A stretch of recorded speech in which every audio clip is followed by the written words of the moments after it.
Guys आजको suit चाहिँ finally जिन्दगी रमाइलो छ। न्युज दा ओ माय गॉड।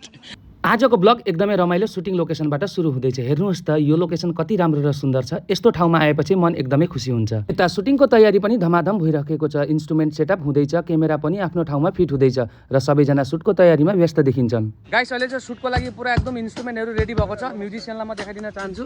यतापट्टि चाहिँ मेन्सन नमस्ते सबैजनालाई कि नमस्ते। यता हो रासेल, एन्ड्रे रासेल जुन चाहिँ क्रिकेटर, नमस्ते। कसलाई? सबैजनालाई। यी यता चाहिँ एकदम म त खतरा मान्छे। एबार बजाइ देखाइदिया। यो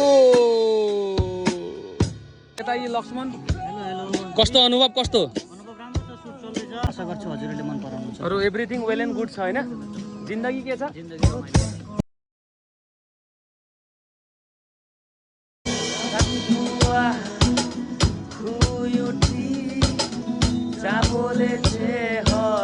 गाइस हाम्रो सुटको माजामा एकदम अहिले लान्च आइपुगेको छ। लान्च चाहिँ कसले ल्याइदिएको हेर्नु न।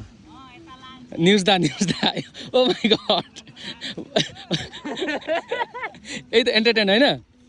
भन खबर कस्तो छ? बढिया यस्तो भन्नु होला नि फेरि। ए हैन के हाल्छु म अब। गाइस लान्चमा चाहिँ फास्ट फुड थियो। अरु मलाई फास्ट फुड धेरै मन पर्दैन। यी छेउमै नेपाली दाजुको एउटा होटल छ अनि म चाहिँ सिधै आए एकदम भात खानको लागि।